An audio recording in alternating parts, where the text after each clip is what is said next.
Markets for breakfast. My name is Alex Dubadari, and today it is November the 26th, 2019. It is Tuesday, and we still are going to have pretty much of a thin week since there is the Thanksgiving holiday coming. So maybe today could be another full day tomorrow, but Thursday already not so much, and Friday obviously not at all. So nonetheless, there are some movements going on here, or there are developments that are very well worth to talk about.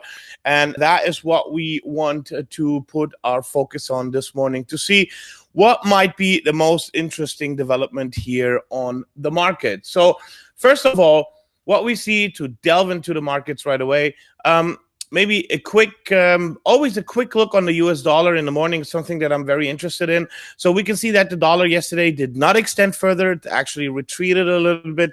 We had Jay Powell talk yesterday. He didn't give any new clues, but he made it clear that there's not going to be a rate increase anytime soon.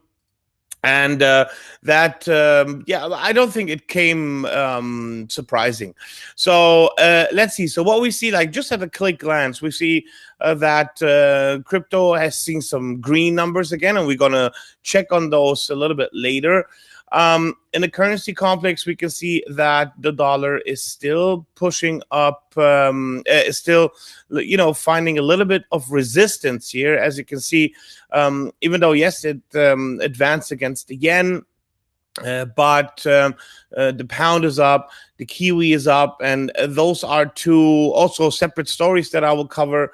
But all in all, we can see that, euro dollar is pretty much flat, for example. And the stock markets, well, those stock markets, they are a story for themselves, something that literally has never been seen in our history yet, ever. And we can see that the S&P 500 has raised to another all-time high yesterday. Yeah, it came back down. It's now testing the former resistance now as a support. And really also I made a question here in my feed yesterday, or no, actually this morning, is that with the S&P 500 pushing ever higher to one all-time high after the next.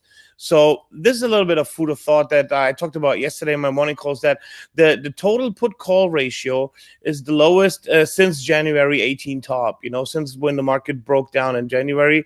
And what it means is that a lot of traders are not hedging their downside by any means, and you can best see that on the options market. And the question is just, why? Are they reckless, or will the markets just continue to go up? And that's obviously a question that nobody knows 100% the response to. But we want to look a little bit into things here. So first, what I want to check out is the Global Times, because what the Global Times was writing, that's the number one paper out of China that has close ties to the Chinese government there, and it's saying China and the US have basically reached a broad consensus on a phase one trade deal, including the removal of tariffs, though some differences remain over how much tariffs should be rolled back. Experts close to the talks. So it's interesting, is this strategy now by the Chinese to try to push the US and to make things progress? Because the US has been awfully quiet. There's no Donald Trump, no Larry Kudlow, no Steve Mnuchin saying anything, responding anything. If we had really a deal come together this close as the Chinese are reporting here, why isn't Donald Trump boasting about it? That's something that doesn't sit right with me. Also, we had U.S. Trade Representative Lighthizer said that he spoke with the Chinese negotiators, but he did not want to comment on any specifics. So that tweet of the Global Times here is pretty much lonely. It has no company yet. So let's see if that's gonna continue to bring markets up. But that's really quite an interesting view here that I saw from Carl Quintanilla was posting Bank of America, saying, in our view, the strongest argument against a deal getting done is that the U.S. equity market is near record levels. A centerpiece of our no pain, no deal framework is that the Trump administration tends to escalate the trade war when the markets and economy are strong. So usually what you would expect to see is that the U.S. tries to take advantage of the market being high in order to strong arm China into more concessions or whatever it will be. And this we have not seen either yet. So if we, expect that type of behavior to persist, then we could expect the U.S. Come around with some news that they require China to do this or that or whatever, and that could then bring back the expectation of a, as they put it, done deal now, very much to uncertain again. So that's something to consider, especially looking at how high markets are here. And, there's pretty much steep possibility to fall from here, especially look at the NASDAQ is even higher. So just have a look here, tech companies.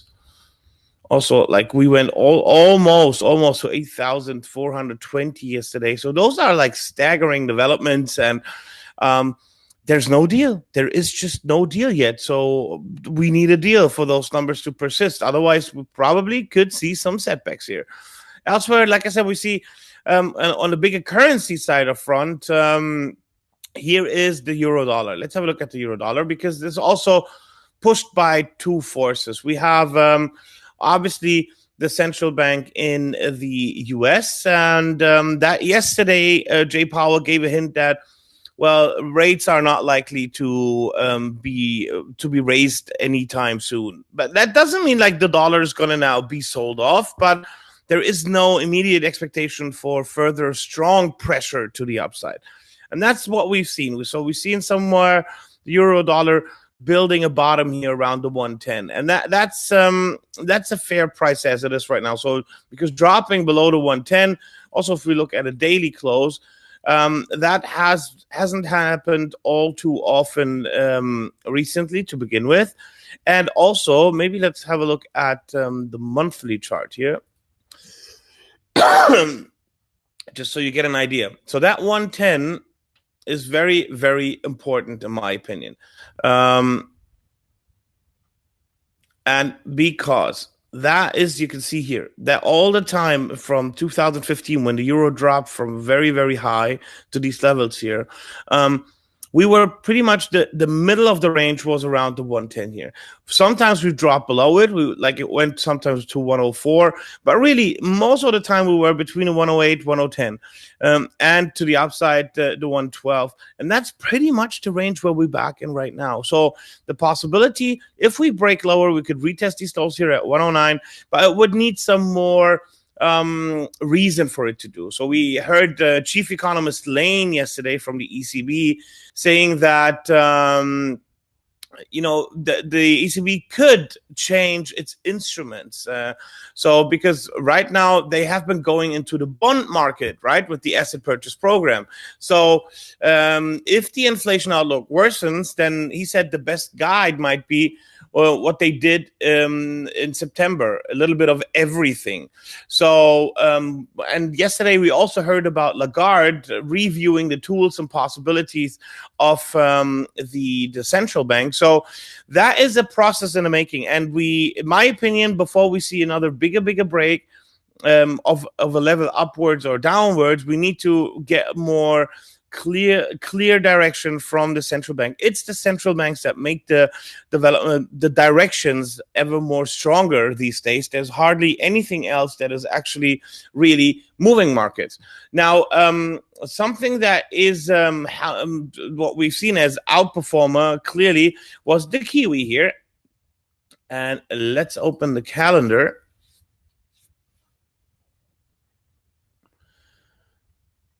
So, because we had retail sales in New Zealand really, I was going to say disappoint. No, they surprised and very positively. They completely overperformed than expected. And that really helped the New Zealand dollar. Because remember, last week we talked about the Kiwi, as it's called among traders, repeatedly, that its central bank gave no outlook of any cutting rates until its February meeting, meaning there is no pressure from the central bank to really take it down here. And that is why when we see good economic data, okay, we have a strong US dollar now, or stronger US dollar in the recent days, but we could see the Kiwi really challenged at 64.40, 65 level, even reach the 65 level, which we haven't seen since late summertime, because given its present price, which is very low, you can see that this is a big support resistance area. We've been here early in October last year, and we could try to push back into the 65 level. So that would be for me an expectation that the Kiwi is likely to try that. I wouldn't expect it to succeed with it immediately, because, okay, we had good retail sales. Is that a one-off, or are we really seeing better economic circumstances develop in New Zealand? That needs to be more confirmed. But we have the central bank saying they're not going to cut rates, or they're not looking to cut rates, and now backed by further economic positive data that is supportive for the Kiwi and setbacks. So Kiwi right now is probably more a buy the dip than sell the rally type of situation. Elsewhere, what we see with the pound also, we had weekend polls, and the conservatives are gaining further ground versus Labor. So the election is December 12th, so it's very close. And right now, they would have an 80 seat overall majority. So that was very positive for the pound. You can see that yesterday it went higher. Okay, it came back down now today, but we still this was yesterday's candle. We're still here in positive territory, and that could really lead to a re-challenge of that 129, or eventually that 130 level is the most important one. So right now we see that whenever the Tories are making progress, it's nice. But also yesterday, we had an intraday setback, meaning price come back, as you can very easily see here, because Reuters released that the lead narrowed down to only 7 points when before it was bigger.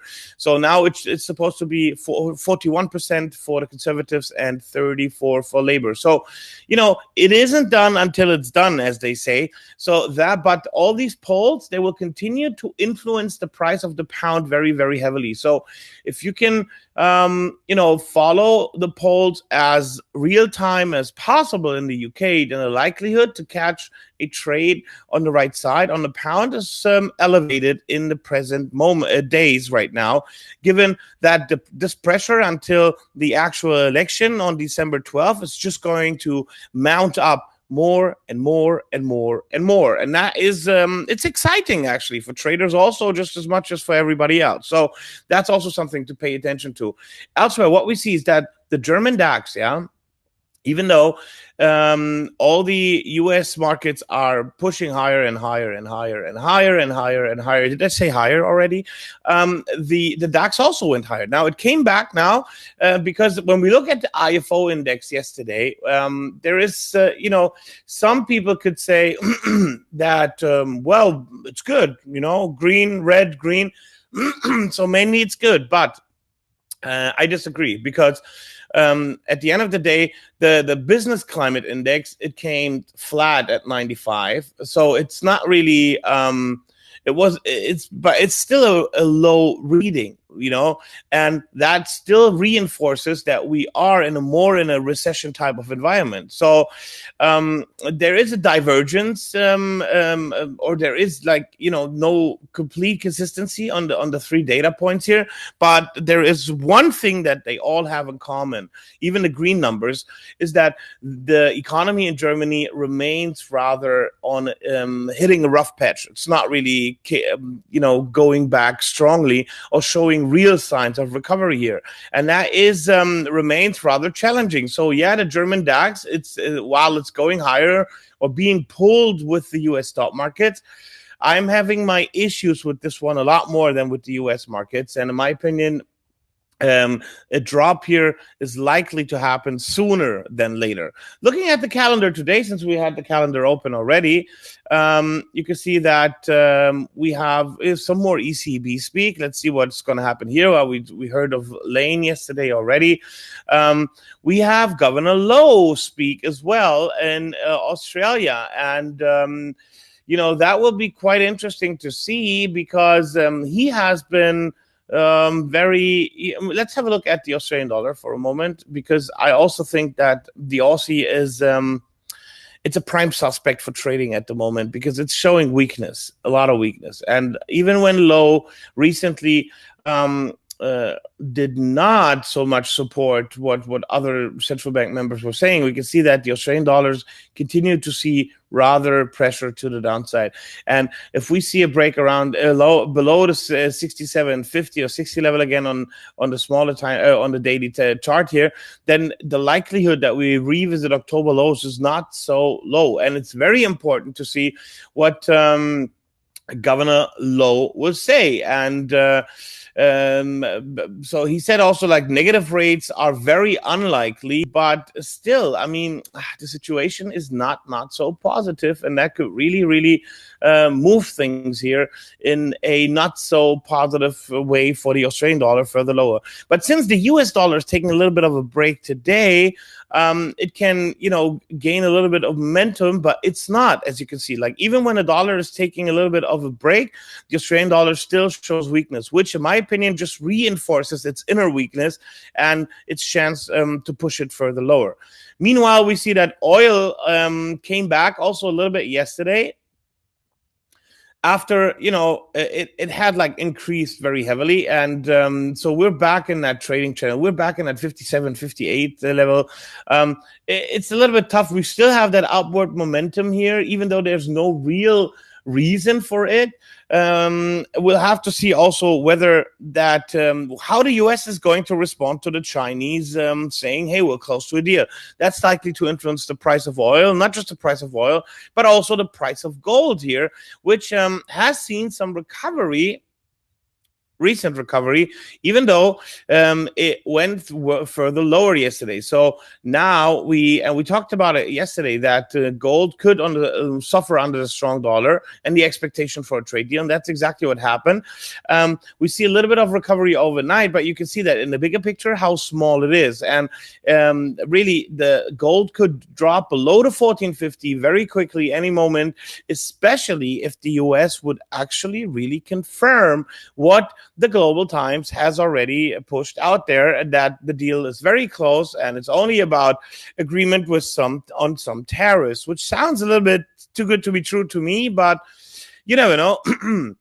And remember the article of Bank of America saying no, the US is likely going to strong arm China because stock markets are high enough, and that could in fact lead to a stronger recovery in gold. So it's very important that you understand how these things work together, how the mechanics of which news are likely to result in which movement, right? And then to place yourself as things unfold, because we're very much news-driven these days, a lot.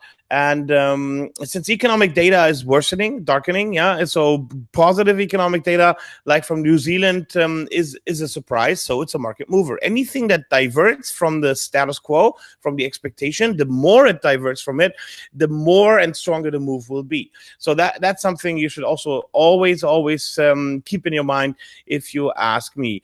Yeah, and last but not least, let's have a look at what happened in the crypto market here.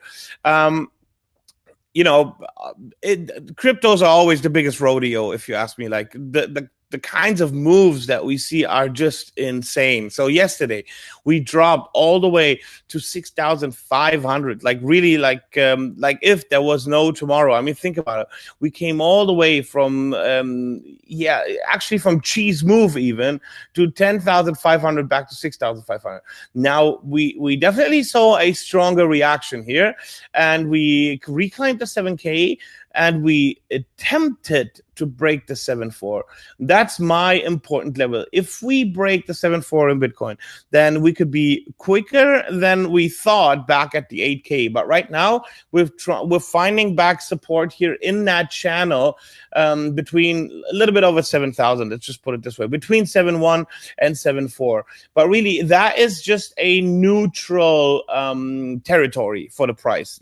It needs to break the 7.4 for it to regain bullish ambitions. Yes, we saw a strong reversal here, meaning that the likelihood that the market to retest these levels right very now is a little bit reduced, even though if we see market break below 7,100 again, then I'd be inclined to expect that the 7,000 could see a break as well. So therefore, yeah, I'd be like, you could try to trade the breakout attempt to the 7.4, or you could try to, if you believe it's not going to happen, then you could try to do to trade once you get any reversal confirmation candle here, to trade it back into the channel, or when we get lower here, rather try to also rather reverse or to the downside, depending on which direction you rather think it's going. Personally, I think we've seen so strong downside that I'm not willing to believe that the upside is just going to come back like this without further bearish attempts here.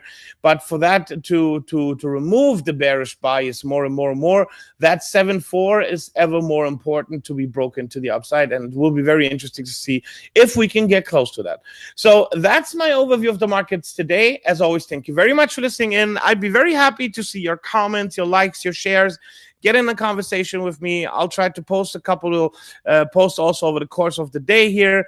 And yeah, so as always, have a great day trading, and see you tomorrow morning. Bye-bye.